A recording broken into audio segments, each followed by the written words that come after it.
Hi, Dante here. Happy new day, a new week to every one of you. Thank you so much for your comments on the last video I sent. I really appreciate all that. So today I'm going to talk about something which is love language or love languages, whichever it is you think it is. So apparently, people, we all have different ways we respond to people we love. Like, we actually show them that we actually love them, and people have different ways they actually appreciate. They have different types of actions that they can receive from someone, and they appreciate it more than maybe some other ones. And there seems to be 5 types of love languages, and everyone needs, and out of these 5 types of love languages, everyone needs to know which one works for their partners.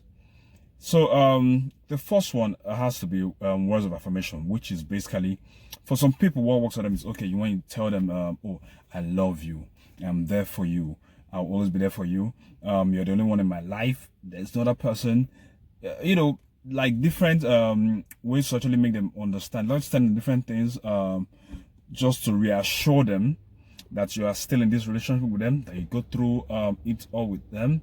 They need to keep hearing this thing. And most of the time, this actually really works for mostly ladies. That's what they need to hear from time to time, understand, especially for people that might have a little to deal with insecurity. They really appreciate this type of love language from their partners most of the time. The second one is quality time. Now, a lot of people, for them, what they really want the most is to constantly have you around. Okay, now you might do a lot of things for them, but it might not really matter much, because all they need for you just to be around, like, they need attention. They need for you to just spend time with them, hang out with them, go to places with them, meet people with them, have experience with them, travel with them. This is what they want. This is what endears them more to you. So that is another love language, that is quality time. So know if this works for you and your partner, or if this is what your partner really wants. The third one is the love language of receiving gifts. For some people, that is all they're actually all about. Some might see that as being materialistic, but this is what works for the person. Okay, and you have to know early on if this is what the person really appreciates, that they want to be receiving it, and if it's something you cannot do. And the same thing for the other love language. If this is what the person actually likes to be receiving in the relationship, like, okay, this is their love language, and you feel you cannot provide that for the person, you need to know that early on. And if it's something you can handle, fine. If you cannot handle, then you just have to understand that it is not for you. So for example, it is receiving gifts. Now, when I say gift, it doesn't mean that you have to buy the person a car or this. Because something simple, a card to just let the person know, okay, I'm just, to remind the person that what you all are about in a relationship. Something small, something sentimental. It could be like a ring, a bracelet, an ornament, just something small. Might not be expensive, but they just want, that gift to be coming from you. So know if this is what works for your partner. If that is it, then you should keep doing things along that line. The fourth one is acts of service. Now, this is all about the things you do for the person, the kind of service you provide for the person. And it's actually broad. It's still, and this one actually really broad, so it actually depends on the kind of service the person wants. Sometimes the person might not have any specific services we need, but for the most part, it could be something like cooking for the person. Some people, that is what really trips them, like, they just want somebody to cook for them. Then the other one is maybe helping them out in their business. Okay, give them proper advice for their business and their life and all the things they do. For example, that is also what works for them. So maybe having them to pick up something, run them a bath, just whatever it is, just acts of service that actually make the person's life better and easier. So know if this is what works for your partner, discuss with them.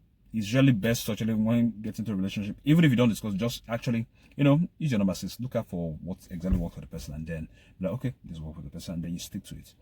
So that's for the fourth one, which is act of service. The fifth one is physical touch. Now, for some people, that is what works for them. They're just not just for you to be there for them to actually be able to hold you. And this kind of people, when you talk about physical touch, it could actually extend to sex. So that is their love language. It might sound strange to people, but constantly holding on to the person they love or having sex with them at like frequently, that's their love language. I know it sounds strange to people, but yes, we are all different, and for some people what might be weird, some people is actually normal to some other person. So you have to understand that for this person, this is what works for them. They want that physical contact at all times, or no, maybe not all time, but as much as possible. So you need to talk to your partner about this. So that's it. These are the 5 love languages that I am aware of as far as I'm concerned. There could be more. I would still like to hear from you guys. The one that works for you, or if there are still actually more love languages I actually think that are out there, I'd like to let please just respond and let me know about them. There could be other people that might have love languages that don't really know how to express in words. And if you let them know that actually, oh, this is actually what works for me, that's fine. So yeah, so if your partner has a particular love language, it doesn't mean that that the person is not being realistic, or because maybe something I cannot provide. It just means that this is something you cannot do, and then you understand that. And if you cannot do that, you just have to either learn how to do it for the person if you really love the person, or if you cannot learn, then you let the person understand, okay, this cannot work, and then you end it there instead of dragging things out for too long. At the end of the day, say doing the inevitable, which is breaking up with the person.